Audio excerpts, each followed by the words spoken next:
Binalik nila ang sirang gamit sa tindahan. They returned the broken item to the store. Binalik nila ang sirang gamit sa tindahan. Bumabalik kami sa parehong beach kada tag-init. We returned to the same beach every summer. Bumabalik kami sa parehong beach kada tag-init. Babalik sila mula sa kanilang honeymoon sa susunod na Lunes. They will return from their honeymoon next Monday. Babalik sila mula sa kanilang honeymoon sa susunod na Lunes. Binenta ko ang luma kong kotse noong nakaraang buwan.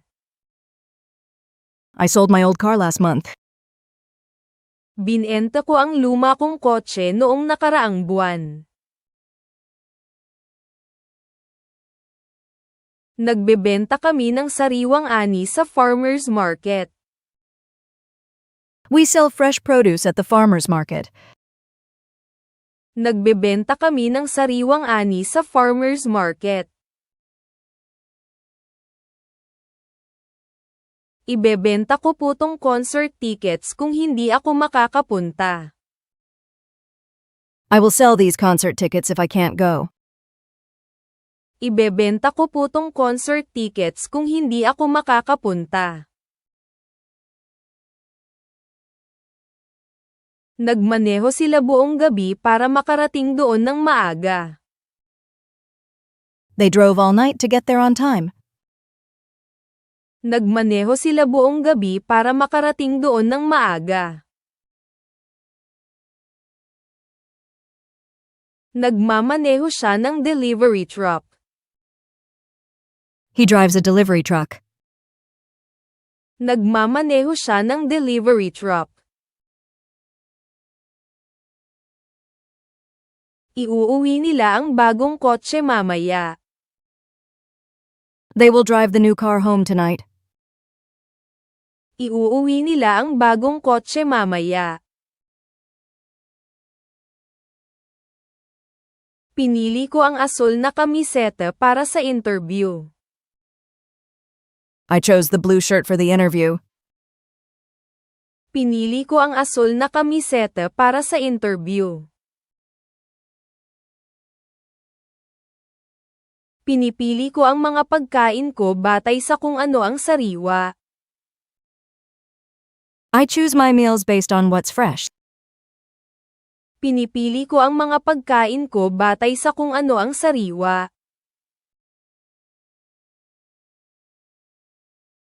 Pipili sila ng kapitan ng koponan bago ang laro. They will choose a team captain before the game. Pipili sila ng kapitan ng koponan bago ang laro. Bumisita sila sa amin nitong bakasyon. They visited us for the holidays. Bumisita sila sa amin nitong bakasyon. Tuwing tag-araw, bumibisita kami sa mga kaibigan namin sa probinsya. We visit our friends in the country during the summer. Tuwing tag-araw, bumibisita kami sa mga kaibigan namin sa probinsya. Bibisitahin kita pagdating ko sa bayan. I will visit you when I'm in town. Bibisitahin kita pagdating ko sa bayan. Nagtawanan sila buong gabi. They laughed together all evening. Nagtawanan sila buong gabi. Tumatawa ako sa mga nakakatawang pelikula. I laugh at funny movies. Tumatawa ako sa mga nakakatawang pelikula. Tatawa ako tungkol dito balang araw. I will laugh about this someday. Tatawa ako tungkol dito balang araw. Kinantahan nila siya ng happy birthday. They sang happy birthday to him. Kinantahan nila siya ng happy birthday. Paki-like at subscribe po. Please like and subscribe. Paki-like at subscribe po. Sabay kaming kumakanta sa simbahan tuwing linggo. We sing together at church on Sundays. Sabay kaming kumakanta sa simbahan tuwing linggo. Kakantahin niya ang pambansang awit sa laro. She is going to sing the national anthem at the game. Kakantahin niya ang pambansang awit sa laro. Isinulat niya ang pangalan niya sa porma. She wrote her name on the form. Isinulat niya ang pangalan niya sa porma. Nagsusulat siya ng email buong araw sa trabaho. He writes emails all day at work. Nagsusulat siya ng email buong araw sa trabaho.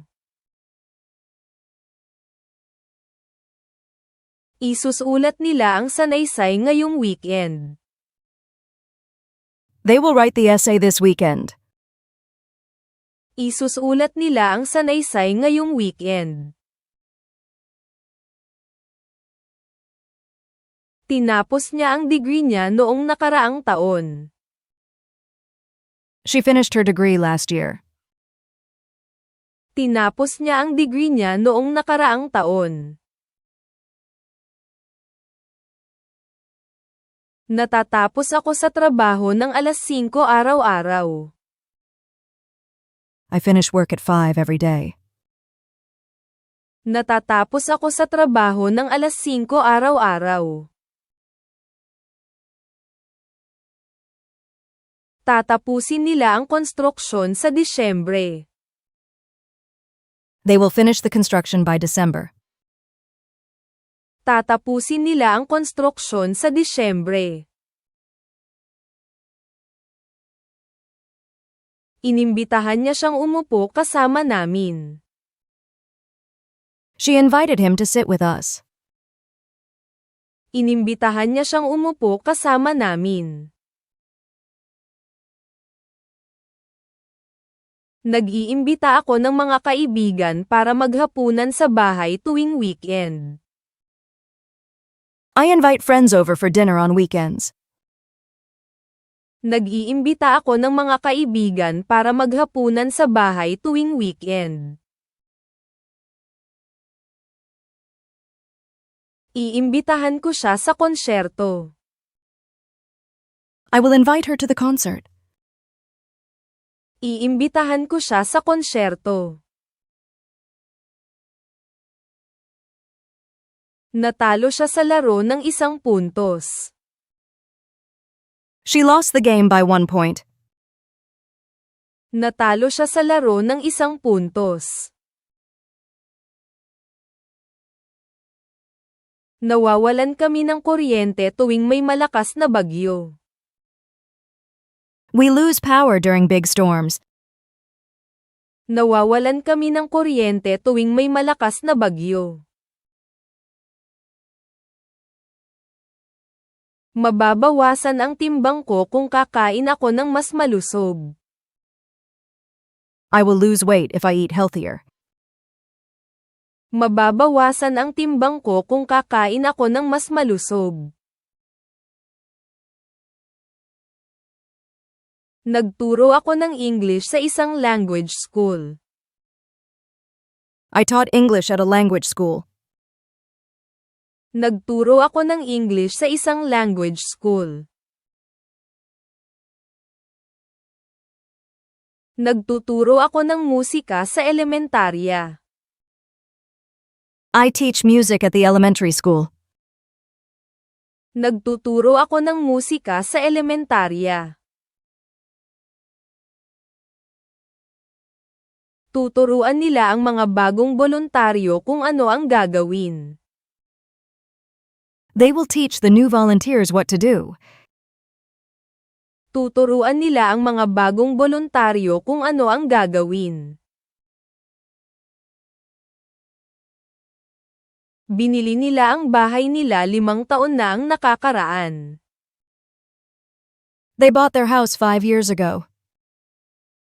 Binili nila ang bahay nila 5 taon na ang nakakaraan.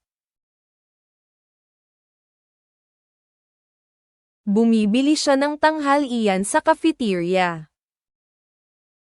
He buys lunch at the cafeteria. Bumibili siya ng tanghalian sa cafeteria.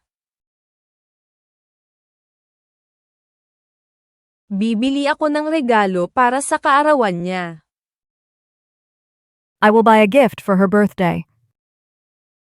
Bibili ako ng regalo para sa kaarawan niya. Umupo ako sa harapang hilera sa concert. I sat in the front row at the concert. Umupo ako sa harapang hilera sa concert. Nakaupo ako sa desk ko sa halos buong araw. I sit at my desk for most of the day. Nakaupo ako sa desk ko sa halos buong araw. Uupo ako sa tabi mo sa hapunan. I will sit next to you at the dinner. Uupo ako sa tabi mo sa hapunan. Nangako sila na ililihim nila ang sekreto. They promised to keep the secret. Nangako sila na ililihim nila ang sekreto. Nangangako ako na lagi kong sasabihin sa iyo ang totoo. I promise to always tell you the truth. Nangangako ako na lagi kong sasabihin sa iyo ang totoo. Mangangako silang magkikita-kita pa rin pagkatapos ng graduation. They will promise to stay in touch after graduation. Mangangako silang magkikita-kita pa rin pagkatapos ng graduation.